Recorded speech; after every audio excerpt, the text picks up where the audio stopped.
Thank you, Jenny. Thank you very much. Thank you, Jenny. It's very kind of you, much too kind. I'm sorry I have to do this because I've been traveling and I didn't get a chance to print out some notes. Not that I will probably use them anyway, but and I have a lavalier mic, so if in case I block you from seeing me, then I can see you.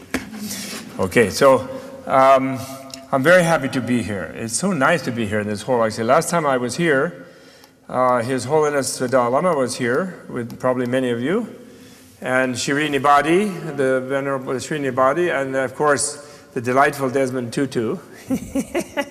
And His Holiness and Desmond Tutu, when they're together, they clown around, of course, in the most outrageous manner, and it's always very much fun. I remember I was sitting right over here. It was really nice. So it's very nice to be here myself and with you, and speaking this evening about Buddhism, and for that I'm grateful to Tsering Shakyala, Professor Shakya, and to the UBC, and to the Tung Ling Kok Yuan Foundation, and to all of you for coming out. Instead of, otherwise I'd be probably watching the news and getting depressed in this moment of the crisis of the Tibetan people, which they are very badly suffering at this very moment as we talk tonight. And they are being arrested and killed and tortured and ruined their lives. It's just terrible. We were very upset when they stood up, and we admire them, but we were upset because there's no tolerance for that under their current circumstances. Okay, now I'm going back first. I will come back to Tibet. I think I will end with Tibet, but because Tibet, I think, does preserve the civilizational matrix of Buddhism that Buddhism has provided to the planet, offered to the planet, in the most total way, even under the terrible pressure that it is. So I will come back to that, but I will begin at the beginning, and that is 1971. No, when Professor Arnold Toynbee said, at Wellesley College, actually, in Massachusetts, that the historians in future centuries would think, when they look back at the 20th century, he said they would say that the most momentous event of the 20th century was not the world wars, it was not the invention of airplanes and technologies and all of these things, but actually was the encounter of the Buddhist civilization, or Buddhism, I think he simply used that term, and the Western civilization. That would be considered the most important thing. And people have been puzzling about it ever since. Buddhists, I think, have been feeling very triumphal and thinking that, oh wow, we're going to save the world, or we're going to do something great in the West. And they have, like, Time magazine showed Brad Pitt on the cover, Buddhism comes to America. Meanwhile, Brad Pitt is not a Buddhist, and he was playing the role of a German mountain climber who himself was not a Buddhist but lived in Tibet. And so in general it was a bunch of hype, a little bit of hype. So, but still, Toynbee must have meant something. And how do we understand that is sort of one of the challenges of tonight. And I think we cannot understand that if we simply consider Buddhism to be a world religion as people think of it. It is a world religion in a way because we classify it as that. But if we think that's mainly what it is, and we think that what Toynbee meant was somehow Buddhism as a religion was going to come to the West and add another religion or something to the mix the rather volatile mix that we already have in the West, I think that would be a tremendous mistake.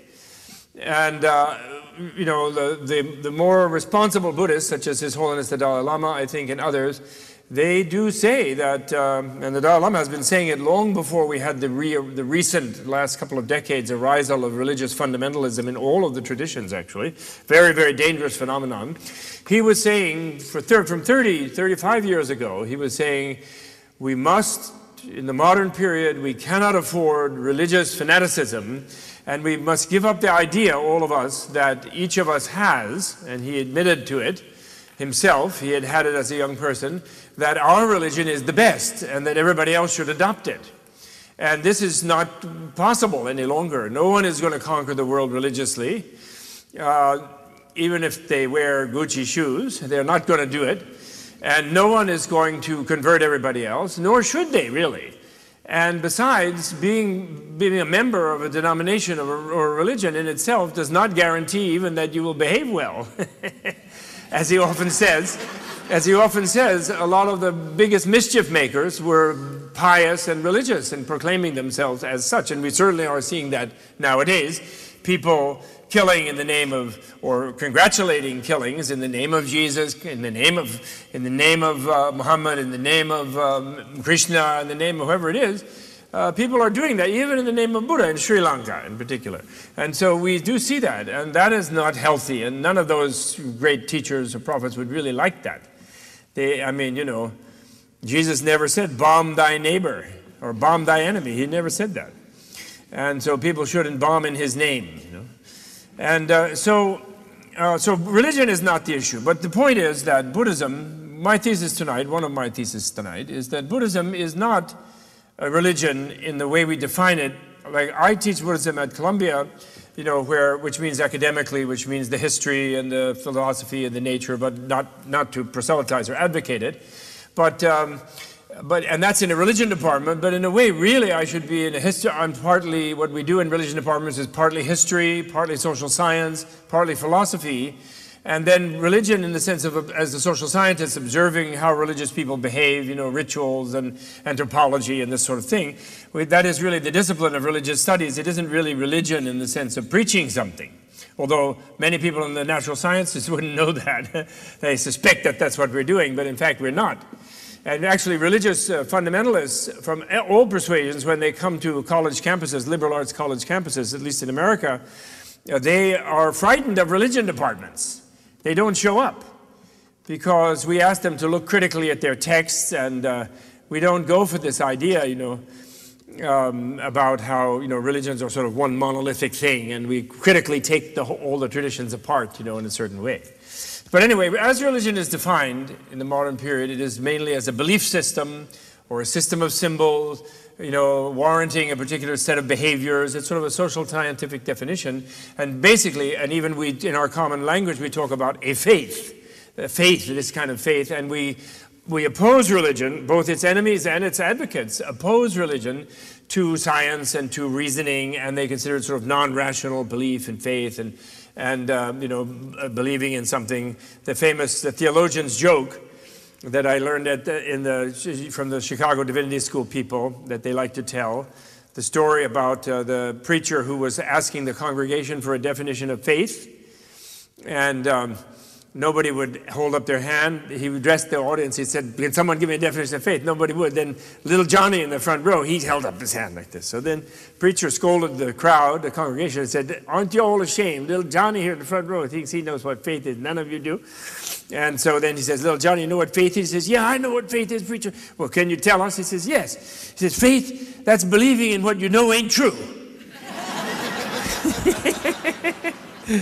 So in that sense, so those are all, that's, you know, so how we define religion. So Buddhism is not, in that sense, a religion, for the main reason that Buddha never says that faith will save you from suffering. You know, religions are supposed to help you overcome suffering. But Buddha never said faith will save you from suffering. In fact, faith could lead to more suffering even. But he did say you could be saved from suffering. And how, though? By understanding. You could be saved from suffering. That's the only way, by understanding. So if you feel that the way other people can improve their lives, if not completely improve them by attaining freedom from suffering, at least somewhat improve them, is by understanding, what does that force you to be? What does it force you to found? It forces you to be an educator. It forces you to found a school, a system of education. And that is what Buddha did. And to sort of to ground that, because that might surprise many of you, let me just go back a little bit to basic Buddhism.